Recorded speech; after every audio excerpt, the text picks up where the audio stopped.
საღამო მშვიდობისა. დღეს 10 ივლისია, კვირა დღე. ზუსტად 9 საათი და GDS-ზე განსხვავებული ფორმატის გადაცემა 59 წამი იწყება, სადაც სტუმრები კითხვებს 59 წამში პასუხობენ და ოპონენტებს არ აწყვეტინებენ. მე ეკა ადეიშვილი ვარ. 59 წამის პირველ ნაწილში პარტიების საარჩევნო ეკონომიკურ პროგრამებზე ვისაუბრებთ. მეორე ნაწილში კი სტუმრებთან ერთად თბილისის ერთ-ერთ ყველაზე საჭირბოროტო პრობლემას ღამის ხმაურს განვიხილავთ. საპარლამენტო არჩევნებამდე 4 თვით ადრე რამდენიმე პარტიის ეკონომიკური პროგრამის ძირითადი პრიორიტეტები უკვე ცნობილია. დღეს თავისუფალი დემოკრატებისა და ახალი პოლიტიკური ცენტრის გირჩი ეკონომიკურ პროგრამებს განვიხილავთ. პარტიების ლიდერები კონკურენტების ეკონომიკურ ხედვებს ღიად აკრიტიკებენ და ერთმანეთს დებატში იწვევენ. ვიდრე სტუმრებს წარმოგიდგენთ, გავიხსენოთ ამ ორი პარტიის ეკონომიკური პროგრამის ძირითადი აქცენტები. წინასაარჩევნო ეკონომიკური პროგრამები. თავისუფალი დემოკრატები. საქართველოს ექნება უკეთესი ეკონომიკა. 4 წლის განმავლობაში ბიუჯეტს 4 მილიარდით გავზრდით. ვეღარავინ ამუშავებს ჩვენს მოქალაქეს საათში 3 ლარზე ნაკლებად. ახალი პოლიტიკური ცენტრი გირჩი, დაბალი გადასახადები, მთავრობის შეკვეცა და უფლებამოსილებების შეზღუდვა, დახმარების ზრდა, თანადგომა გაჭირვებულ ოჯახებს. საქართველოს სიმდიდრის სამართლიანი გადანაწილება ქვეყნის ყველა მოქალაქეზე. თავისუფალი დემოკრატები.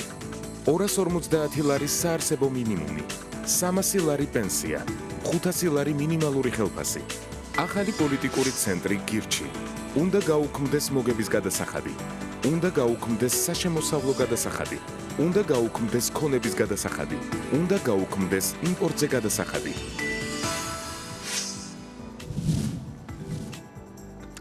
როგორც მიხვდით, საუბრობთ თავისუფალი დემოკრატებისა და ახალი პოლიტიკური ცენტრის გირჩი საარჩევნო ეკონომიკურ პროგრამებზე და დღეს 59 წამში ერთმანეთის პირისპირ არიან ბატონი დავით ონოფრიშვილი, თავისუფალი დემოკრატები და ბატონი ზურაბ ჩაფარიძე, ახალი პოლიტიკური ცენტრი გირჩი. ძალიან დიდი მადლობა სტუმრებს სტუდიაში მობრძანებისთვის. ბატონ დავით, ამ შემთხვევაში თქვენ განსაკუთრებული მადლობა.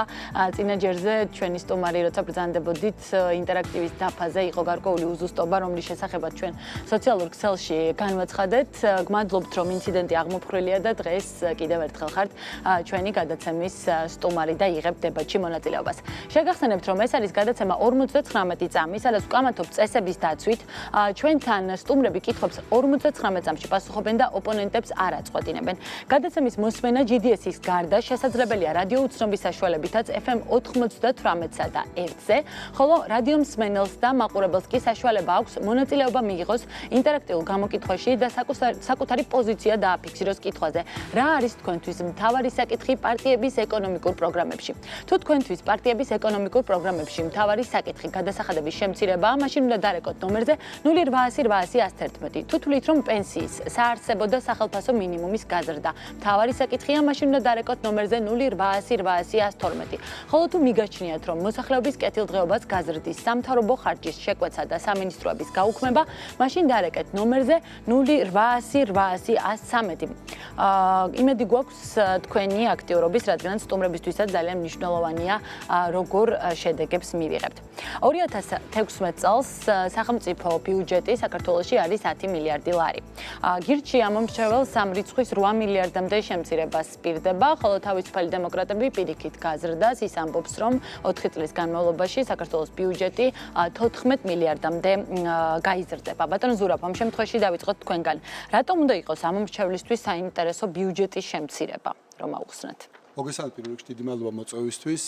ეს არ არის უბრალოდ ტექნიკურად რაღაც საკითხის მოგვარება, რომ რაღაც შემცირდეს, საუბარი არის იმაზე, რომ რაც უფრო ნაკლებს დახარჯავს სამთავრობო ბიუროკრატია, მით უფრო სწრაფად გაიზრდება ეკონომიკა, მით უფრო მეტი ინვესტიცია შემოვა ქვეყანაში, მით უფრო მეტი სამუშაო ადგილები შეიქმნება. ანუ თუ ჩვენ სვავთ კითხვას, რა არის ნომერ 1 ფორმულა, რეცეპტი იმისათვის, რომ ქვეყნის ეკონომიკა გამოვიდეს იმ მდგომარეობიდან, ამ მდგომარეობაში ახლა არის და ახლა ჩვენ გვაქვს ძალიან პატარა ტემპის და ნომერ პირველი წამალი ამისათვის არის ის, რომ მთავრობამ ხარჯოს რაც შეიძლება ცოტა ფული და რაც შეიძლება მეტი ფული დატოვოს კერძო სექტორში, სადაც იქნება სამუშაო ადგილები. ამიტომ არის გირჩის პროგრამაში ის, რომ სამთავრობო ხარჯები უნდა შემცირდეს, მათ შორის ბიუჯეტი უნდა შეიკვეცოს. დაახლოებით 2017 წელს ჩვენ ვფიქრობთ, რომ 2 მილიარდი ლარით მეტი უნდა დარჩეს ეკონომიკაში. სამისად სახელმწიფო ბიუჯეტი დავა სადღაც 2012-2013 წლის მაჩვენებლებზე, რაც არანაირი რაღაც კატასტროფა არ არის. სახელმწიფო შეასრულებს ყველა იმ ფუნქციას, რომელიც სახელმწიფო უნდა შეასრულოს, თუმცა ეს ხელს შეუწყობს კიდევ იმ, რომ ეკონომიკის სწრაფ ზრდას და სამუშაო ადგილების შექმნას, რაც არის ნომერ პირველი პრობლემა ქვეყანაში. გმადლობთ. ბატონ დავით, თქვენ როგორ ფიქრობთ, რას მოუტანს თითოეულ მოქალაქეს სახელმწიფო ბიუჯეტის 4 მილიარდამდე გაზრდა? ბიუჯეტი ნორმალურ ეკონომიკაში უნდა იზრდებოდეს. რა თქმა უნდა, ბიუჯეტი თავისთავად ვერ გაიზრდება, თუ ეკონომიკა არ იზრდება ქვეყანაში და მთავარი პრობლემა ზოგადად ბოლო წლებია, სწორედ გახავთ ეკონომიკური ზრდის დაბალი ტემპები. ეს ბოლო 4 წელი ნაციონალური მოძრაობის საშუალოდ 4% იყო მთლიანი შიდა პროდუქტის და ასევე კოალიცია ქართული ოცნება როცა მოვიდა, ოცნების პერიოდშიც თუ 16 წლის პროგნოზსაც გავითვალისწინებ, აქაც 4%-ის ზრდა არის. ეს ძალიან მინიმალურია და პრაქტიკულად ამით ჩვენ ვერანაირ სერიოზულ პრობლემებს ვერ გადავწყვიტავთ და ფაქტიც სახეზეა, რომ ბევრი რამე მოქალაქეებს დღეს არ მოძრაობს, არ მოქმედებს, წინ არ მიდის, თუ არ იქნება უკეთესი ეკონომიკა, არ იქნება უკეთესი ცხოვრება. ამაში ორი აზრი არ არის და ჩვენ ვთვლით, რომ არის სრული შესაძლებლობა, რომ ეკონომიკური ზრდა იყოს ბევრად მაღალი, ჩვენ ვთვლით, საშუალოდ 8-9% ზოგიერთ პარტიებს უფრო მეტიც აქვს. ამიტომ ჩვენ ვთვლით, რომ ბიუჯეტის შემცირების და ამ ზოგი არამიზნობრივი ბიუროკრატიის შემცირების დასრულდა თქვენი დრო. ეს შესაძლებელი იქნება. ძალიან დიდი მადლობა. ბატონ ზურაბ, გირჩის ეკონომიკური პროგრამის ერთ-ერთი ძირითადი აქცენტია სამთავრობო ხარჯების შემცირება და ამას ახალი პოლიტიკური ცენტრი გირჩი აპირებს იმით, რომ არსებული 19 სამინისტროდან დატოვოს მხოლოდ 8 სამინისტრო და გააუქმოს 11. რატომ მაინც და მაინც 8 სამინისტრო, ან მეტი არა, ან ნაკლები და როგორ ფიქრობთ, მოუტანს თუ არა რეალურად სარგებელს ქვეყანას ამდენი სამინისტროს გაუქმება? სამინისტროების რაოდენობასაც შეეხება, მაგალითად შვეიცარია არის ქვეყანა, რომელსაც აქვს 7 სამინისტრო და პლუს პრემიერ-მინისტრი და შვეიცარია არის ერთ-ერთი ყველაზე მდიდარი ქვეყანა არა მხოლოდ ევროპაში, არამედ მთელ მსოფლიოში. ამიტომ მე არ მგონია, რომ საქართველოში ჭირდებოდეს 19 სამინისტრო, მით უმეტეს, რომ იქ არის სამინისტროები, რომლებიც კონკრეტული ერთი ადამიანებისთვის შეიქმნა და არანაირი განსაკუთრებული დატვირთვა იმას არ აქვს. სამინისტროების რიცხვის შემცირება ნაკლებად მნიშვნელოვანია ამ შემთხვევაში, მნიშვნელოვანია ის, რომ ამითი შემცირდება მათ შორის ხარჯები, იმიტომ რომ გაუქმდება ბევრი უაზრო ხარჯი. მაგრამ თვითონ სამინისტროების რაოდენობის შემცირებას აქვს თავისი პლუსი, იმიტომ რომ ზოგადად თუ არსებობს რაღაცა ბიუროკრატიული აპარატი, ბიუროკრატიას ახასიათებს ესეთი სცენი, რომ ის არის მუდმივად მზარდი, ანუ ყოველ წელს ითხოვს უფრო მეტ დაფინანსებას. ჩვენ გვინდა რომ ეს აღმოფხვრა და ამის პრევენცია მოვახდინოთ, ამიტომ უბრალოდ შევამციროთ სამინისტროების რაოდენობა, ცხადია შევამციროთ მათი ხარჯები და კიდევ იმრებ ეს არის წამალი იმისათვის, რომ მეტი ფული დარჩეს ეკონომიკაში, ეკონომიკა ამუშავდეს სწრაფად და შეიქმნას სამუშაო ადგილები, რომელიც კიდე გავიმეორებ არის მთავარი პრობლემა ამ ქვეყანაში. ჩვენ გვჭირდება ბევრი სამუშაო ადგილი, რომ ოჯახებს ჰქონდეთ შემოსავალი. ეს უნდა გადავჭრათ პირველ რიგში და ეს არის ამისთვის სწორი გზა. გმადლობთ. ბატონ დავით, თქვენ რამდენად რეალურად და მიზანშეწონილად მიგაჩნიათ 11 სამინისტროს გაუქმება საქართველოში? ნუ ეხლა კონკრეტულ 8 თქვით თქვენ მე მგონი 8-ზე იყო საუბარი, მე რეალურად გონია რომ 19 ნამდვილად ბევრია, უფრო რეალისტური იქნება ალბათ, არ ვიცი ხა 13-14 სამინისტრო სავსებით საკმარისი იქნება. შეიძლება უფრო ხანგრძლივ პერსპექტივაში ესეც შემცირდეს, მაგრამ საერთოდ ამ მხრივ ფრთხილად უნდა მიუდგეთ, ეხლა რადიკალური განახევრება სამინისტროების, თელი ბიუროკრატიული აპარატის თლიანად განახევრება ერთჯერადაც შეიძლება უფრო ნეგატიური შედეგები მივიღოთ, მაგრამ მთლიანობაში რომ ზოგადად ხარჯები ბიუროკრატიის შესამცირებელია, მე მგონი აქ თითქმის უმეტესობა პარტიის თანხდება ამაზე. ავიღოთ თუნდაც ჩვენ ინიციატივა ქონდა ჰიბრიდული ავტომობილების შემოტანა, ამის გადასახადები შევამცირეთ, რატო აი პოლიტიკური ნება გადავიდეს სახელმწიფო ჰიბრიდულ ავტომობილებზე, ელექტროავტომობილებზე, დააზოგავს როგორც ბენზინს, ასევე სხვა საკითხი. ასეთი უამრავი არის რისი გაკეთებაც შეიძლება, მაგრამ ბიუროკრატიული აპარატი ამას არ აკეთებს. 300-400 მილიონი ეგრევე შეიძლება აქ როგორც მინიმუმ მოინახოს რომ შემცირდეს. დიდი მადლობა.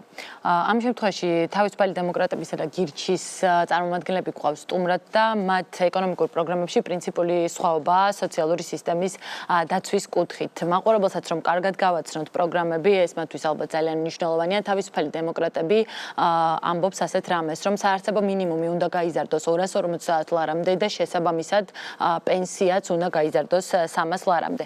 გირჩი კი ფიქრობს, რომ სოციალური სისტემა თუ ისევ თანაბრად განაწილებს რესურსს შეძლებულ და გაჭირვებულ მოსახლეობაზე, ეს ჩვენ ქვეყანას კიდევ უფრო გააღარიბებს. ბატონო ზურაბ, აგვიხსენით, რატომ გააღარიბებს ქვეყანას პენსიის და საარსებო მინიმუმის ზრდა?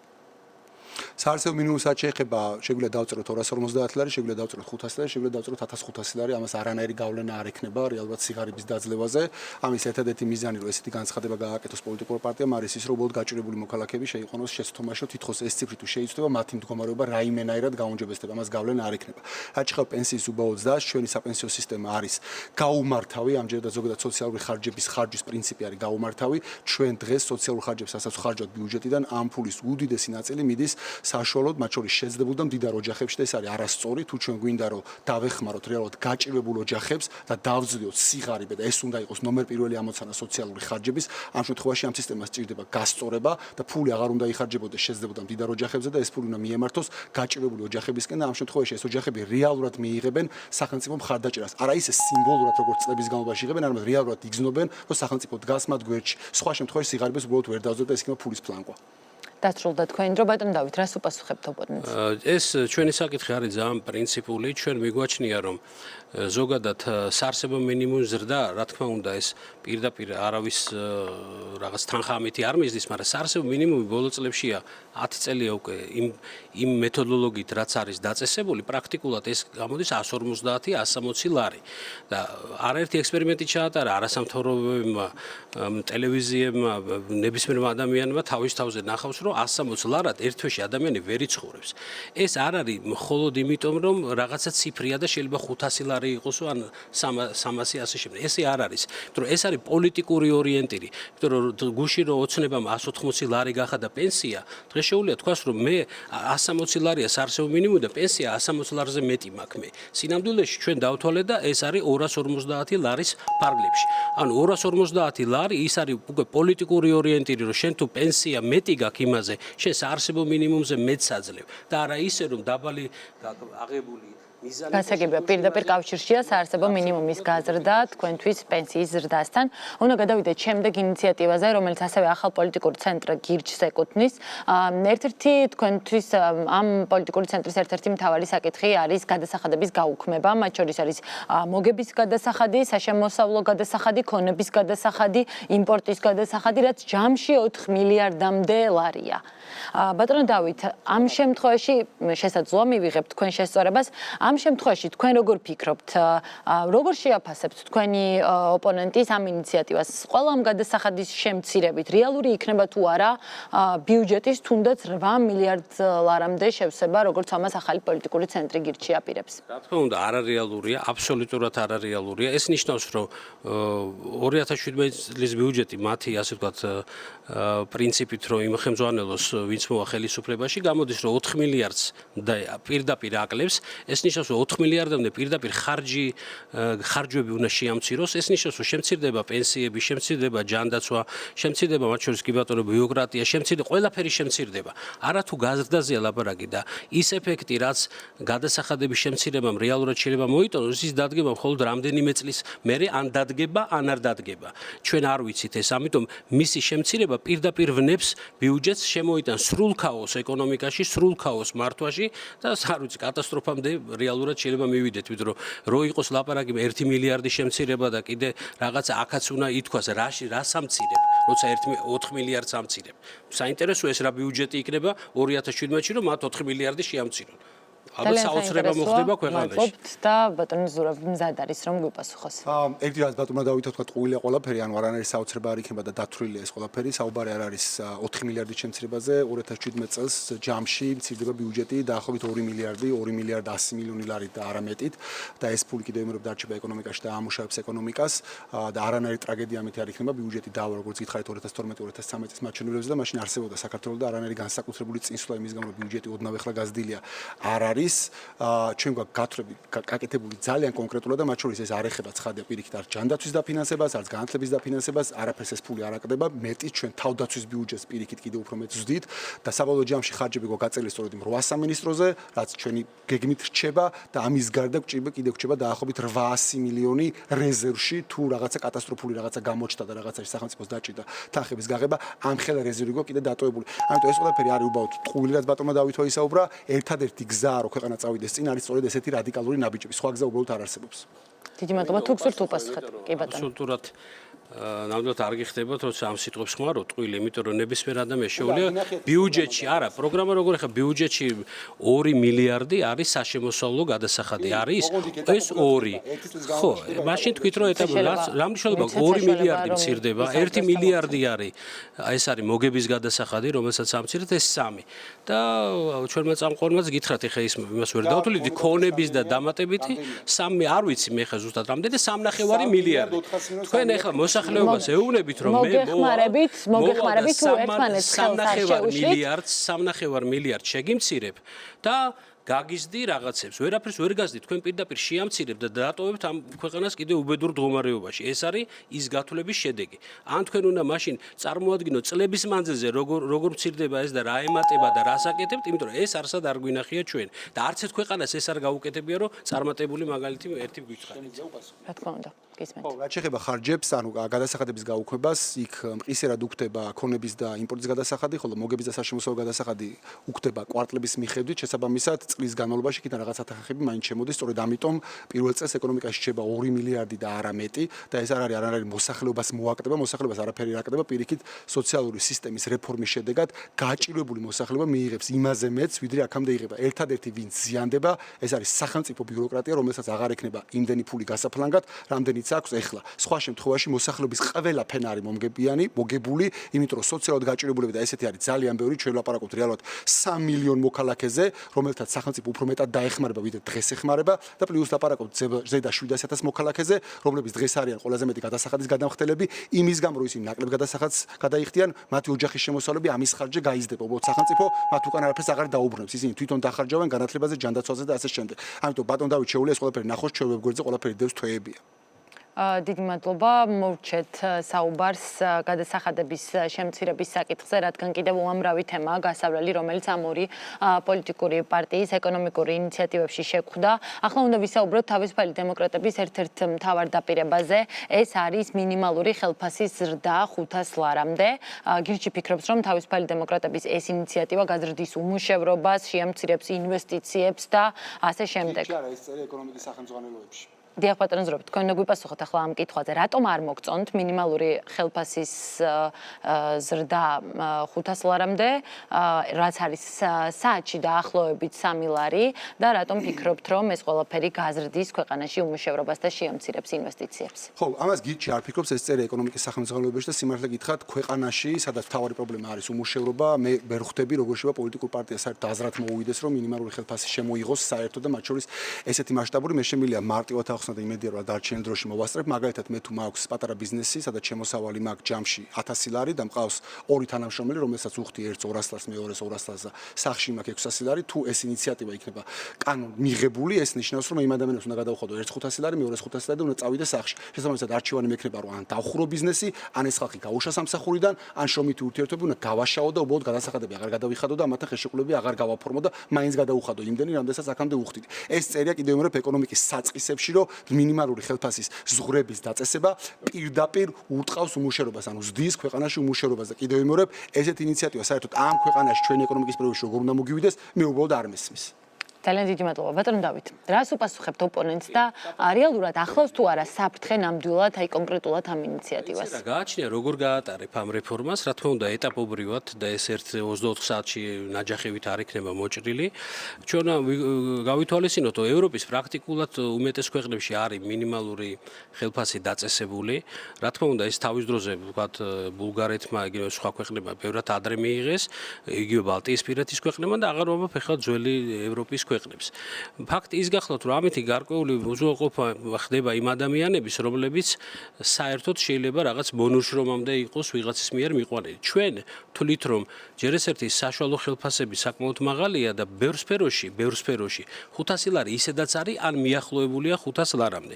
მეორე მხრივ, მცირე ბიზნესზე როცა ლაპარაკი, ჩვენ მცირე მიკრობიზნეს ბრუნვას შემოსავლიდან 30000 ლარიდან 80000 ლარამდე უზრდით, რომ ის არ დაიბეგროს, ასევე მცირე ბიზნესს ასევე 100.000-დან 200.000 ლარამდე, ასე ვთქვათ, აი მცირე ბიზნესი, საშუალო ბიზნესი ეს პრაქტიკულად ნაკლებად შეეხება და თუ დაქირავ მუშრომას და გასაგებია.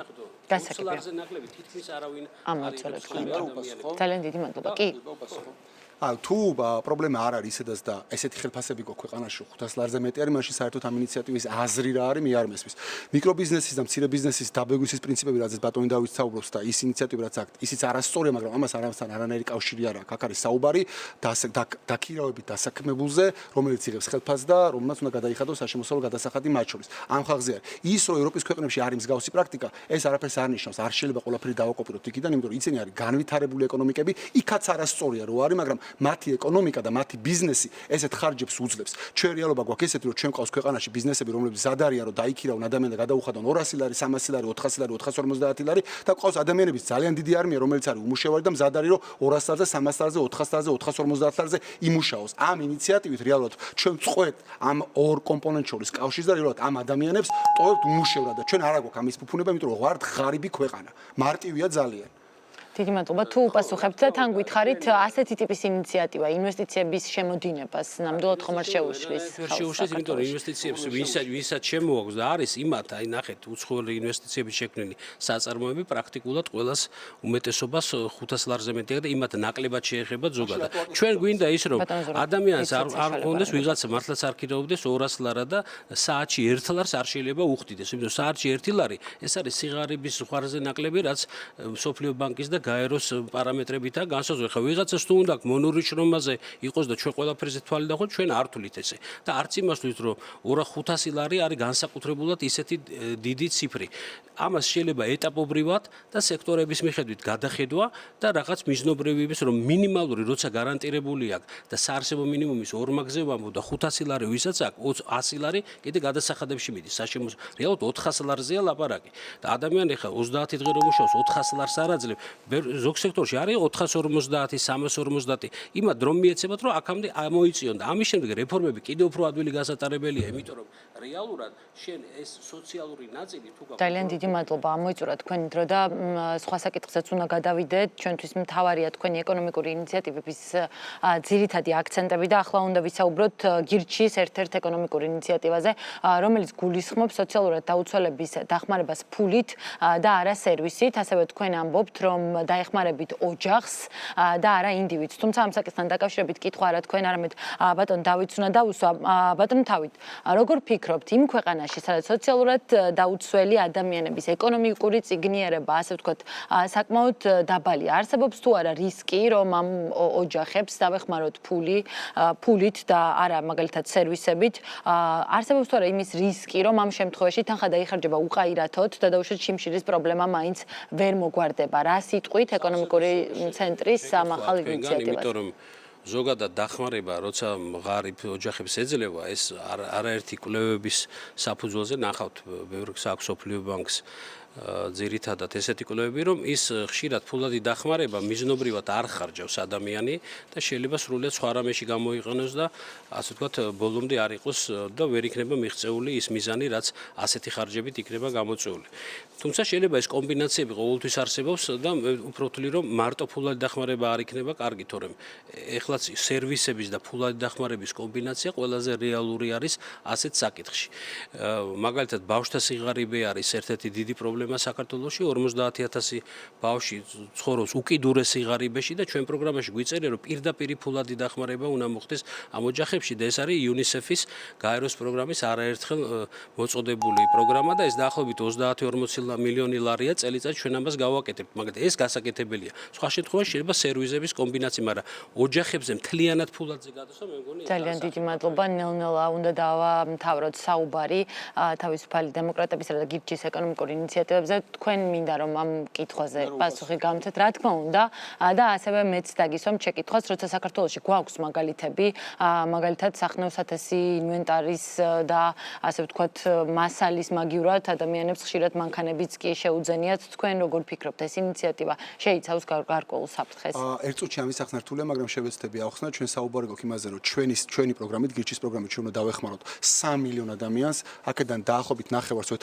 ვეხმარებით ფულით და ვეხმარებით განათლების და ჯანდაცვის ხარჯების დაფინანსებით, დაახლოებით ზედანახევარს ფულით არ ვეხმარებით, იმიტომ რომ მათ საკვების პრობლემა არ აქვს და ვეხმარებით განათლების და ჯანდაცვის დაფინანსებით. ჯანდაცვის შემთხვევაში საუბარი არ არის ფულის დახმარებაზე, საუბარია დაზღვევის პაკეტებზე, რომლის მსგავსიც აქამდე ამ ქვეყანაში არავის არ ქონია, საუკეთესო პაკეტები აქვს გირჩის თავის პროგრამაში.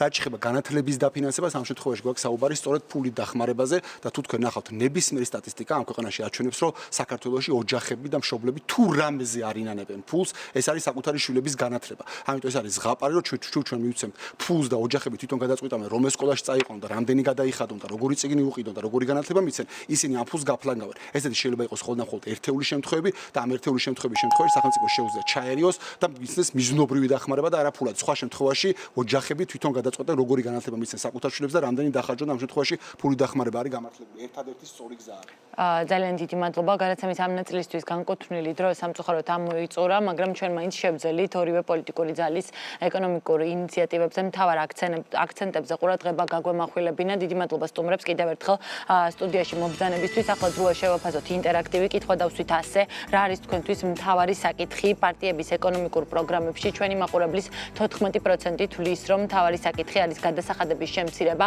59 წამის მაყურებელთა 54% თვლის, რომ პენსიის და მინიმალური ხელფასის გაზრდა არის ეკონომიკური პროგრამების მთავარი საკითხი, ხოლო ჩვენი მაყურებლის 31% თვლის, რომ სამთავრობო ხარჯის შეკვეცა ნამდვილად წაადგებოდა ქვეყნის ეკონომიკურ ზრდას. ჩვენ უნდა შევისვენოთ რამდენიმე წუთით. სტუმრებს კიდევ ერთხელ დიდი მადლობა სტუდიაში მობრძანებისთვის. დავბრუნდებით ისევ პირდაპირ ეთერში და თბილისის ერთ-ერთ ყველაზე მნიშვნელოვან პრობლემაზე ღამის ხმაურზე სტუმრებთან ერთად ვისაუბრებთ. დროებით.